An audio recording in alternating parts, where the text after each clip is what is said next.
Une très grande partie des croyances que nous entretenons à propos du monde nous vient d'autrui.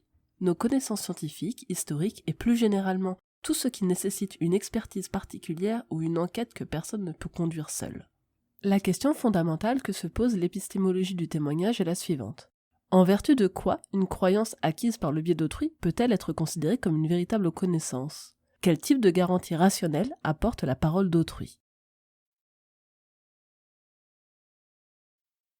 Les témoignages, en tant que sceptiques, on n'aime pas ça. Une idée qui circule beaucoup, c'est celle de la pyramide des preuves. En haut de cette pyramide, on retrouve le constat scientifique et les méta-analyses d'essais comparatifs randomisés. C'est le niveau de preuve le plus élevé. Et à l'inverse, en bas, on retrouve les rumeurs, le bon sens, la sagesse populaire, mais également les anecdotes personnelles et témoignages rapportés.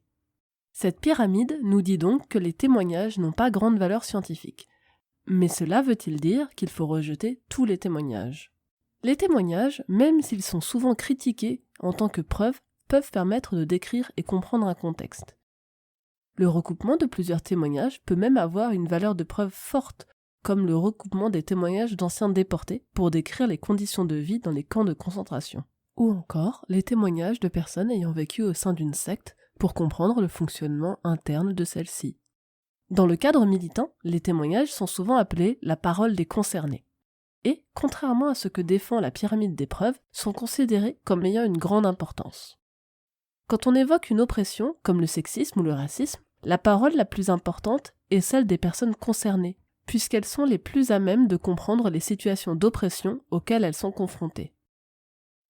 Il n'est pas question d'interdire aux personnes dites privilégiées de venir lutter aux côtés des personnes opprimées, mais de réaffirmer que, parce qu'elles jouissent d'un certain nombre de privilèges systémiques, il est nécessaire que les personnes souhaitant s'allier aux luttes prennent conscience de leur position de domination et ainsi réalisent que leurs paroles ou leurs intentions ne sont pas autant remises en doute que celles des concernés.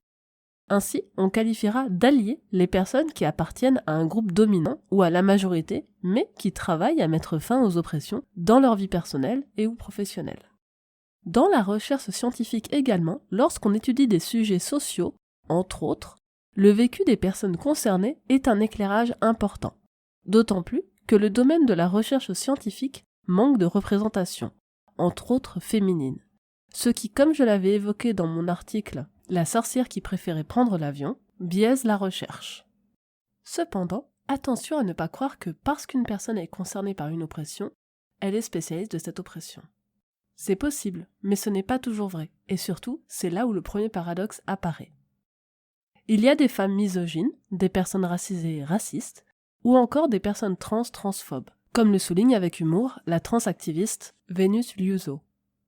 Bonjour, je suis Marguerite, je suis une femme transgenre et ce que je dis sur la transidentité est donc forcément vrai. Tu ne peux pas me contredire, sinon tu es un enfoiré de transphobe. Être trans est une maladie mentale qui vient avec de la dysphorie. Et pour se guérir, on doit faire toutes les opérations du manuel SOFECT. Quand notre transition est finie, on doit déménager dans une autre ville et un autre pays si possible. Couper contact avec nos proches et ne plus jamais parler de notre passé. Soutenez Emmanuel Macron, je suis transgenre et j'approuve ce message. Mais même parmi les militants et militantes, tous les concernés ne sont pas toujours d'accord. Il n'y a pas la parole des concernés, mais les paroles de concernés. Et vouloir faire primer la parole de certains concernés sur les autres revient donc paradoxalement à invisibiliser les paroles des autres concernés. Et puis, on peut en venir rapidement à se demander parmi les concernés qui est le plus légitime à parler. Une personne noire a-t-elle plus de légitimité à parler du racisme qu'une personne métisse ? Une personne ayant été victime d'agressions sexuelles est-elle moins légitime qu'une victime de viol sur le sujet des violences sexistes et sexuelles ? Ces dérives de la militance ont été définies en 1993 par la féministe chicana Elisabeth Betita Martinez comme les Jeux olympiques de l'oppression. Par la suite, plusieurs chercheurs et chercheuses ont publié sur la nécessité de ne pas tomber dans la dérive de la hiérarchisation des luttes. Car les voix des concernés sont insubstituables en ce qui concerne les choses qui comptent le plus pour eux. La pluralité des points de vue est, en partie, ce qui permet aux divers combats de toucher le plus grand nombre et ouvre par ailleurs une pluralité de moyens d'action pour agir. Et puis, il y a le paradoxe du droit à garder son intimité secrète. Car si dans certains cas, c'est relativement facile de voir si une personne est concernée par une oppression, comme dans le cas de la couleur de peau, bien que ça ne soit pas toujours évident, certaines identités sont invisibles. Orientation sexuelle, identité de genre, handicap invisible, etc. Certaines personnes n'ont simplement pas envie d'exposer ces éléments de leur vie privée lorsqu'ils ou elles s'expriment. Seulement, sur le sujet des oppressions, en vertu de l'importance de la parole des concernés, certains exigeront que ces personnes s'outent pour que leur parole soit prise en compte, ce qui n'est pas tolérable moralement lorsqu'on sait l'impact que le fait de s'outer peut avoir sur la vie des gens, mais aussi car cette démarche essentialise les personnes concernées en les réduisant à leur seule condition d'oppressés. Que retenir de tout ça ? Lorsqu'on cherche à appliquer la démarche sceptique, nous avons tendance à théoriser énormément et à chercher des preuves pour orienter notre jugement. Dans ce cadre, les témoignages sont souvent méprisés et laissés de côté. On considère qu'on ne peut s'appuyer sur la parole d'un individu pour arbitrer notre jugement. Pourtant, en tant qu'individu, une grande partie de ce que nous connaissons du monde, nous le devons aux autres, nos parents, nos professeurs, les auteurs et autrices que nous avons lus, les journalistes que nous entendons dans les médias. De plus, si le témoignage n'a pas la même valeur scientifique qu'une méta-analyse, celui-ci est néanmoins un outil précieux dans la recherche de solutions à certains problèmes sociaux, comme par exemple la prise en charge des personnes sans abri.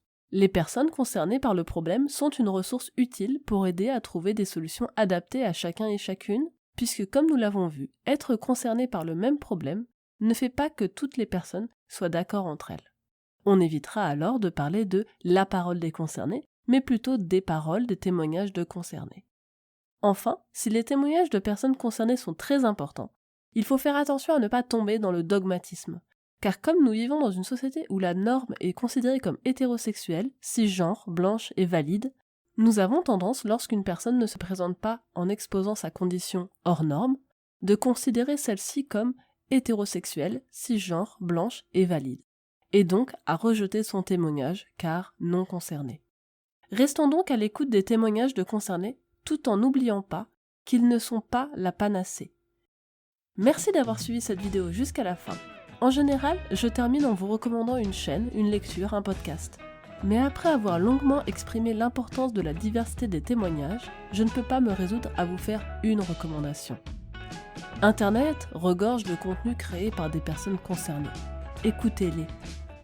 Et moi, en attendant, je vous dis à bientôt dans d'autres vidéos ou d'autres articles sur l'Écrit Blog.